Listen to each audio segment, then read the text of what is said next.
ওসমান হাদি তুমি মরনি, শহীদ হয়েছ তুমি এটাই জানি, শহীদ হয়েছ তুমি এটাই জানি। রাজপথে কাটালে সারাটি বছর, বাতিল কেঁপেছে তোমায় দেখে থর থর। কথা বলেন ঠিক কিনা? রাজপথে কাটালে সারাটি জীবন, ভারত কেঁপেছে তোমায় দেখে থর থর।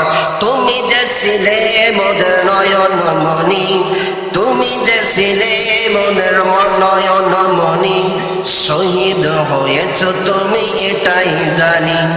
ওসমান হাদি তুমি মরনি, শহীদ হয়েছ তুমি এটাই জানি, শহীদ হয়েছ তুমি এটাই জানি। দেখা তো হবে না আর এই ভুবনে, দেখা হবে জান্নাত ফুল বাগানে। সবাই বলে আল্লাহুম্মা আমিন। দেখা তো হবে না আর এই জীবনে, দেখা হবে জান্নাত ফুল বাগানে। এই আশা কবুল করো আল্লাহ তুমি, এই আশা কবুল করো আল্লাহ তুমি, শহীদ হয়েছ তুমি এটাই জানি। ওসমান হাদি তুমি মরনি, শহীদ হয়েছ তুমি এটাই জানি, শহীদ হয়েছ তুমি এটাই জানি। কথা বলেন ঠিক কিনা?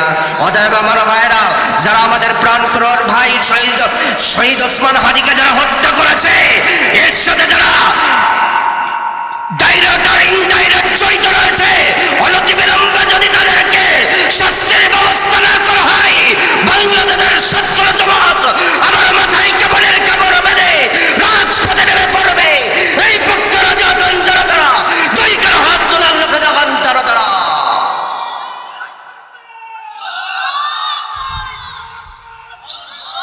আমার ভাইরা, আমি বলতে চাই, ভারতের আধিপত্যবাদের বিরুদ্ধে আমাদের প্রাণপ্রিয় ভাই শহীদ হয়ে গিয়েছে, আমরাও শহীদ হতে চাই, কিন্তু ভারতের দালালি করতে চাই না, ভারতের গোলামি করতে চাই না, ভারতকে হুঁশিয়ারি দিতে চাই। এরপরে যদি আমাদের কোনো বাংলার মানুষদেরকে হত্যা করা হয়, বাংলার তাওহীদি জনতা কিন্তু আর বসে থাকবে না, বসে থাকবে না, বসে থাকবে না। কথা বলেন ঠিক না? আমার ভাইয়েরা, আমাদের চোখ কান খোলা রাখতে হবে। ভারতের দাদাবাবুরা আমাদের দেশে ঢুকে আমাদের সন্তানগুলোকে হত্যা করার জন্য সব সময় পায়তারা করতেছে। কথা বলেন ঠিক না? আমরা দাদাবাবুর দেশ ভারতকে হুঁশিয়ারি করতে চাই। তারা মনে করতেছে আমাদের জনসংখ্যা বেশি, আমাদের ক্ষমতা বেশি, আর বাংলাদেশের জনসংখ্যা কম, তাদের ক্ষমতা কম। আমরা বলতে চাই, তোমরা খাও গরুর প্রসাব আর আমরা খাই গরুর গোস্ত।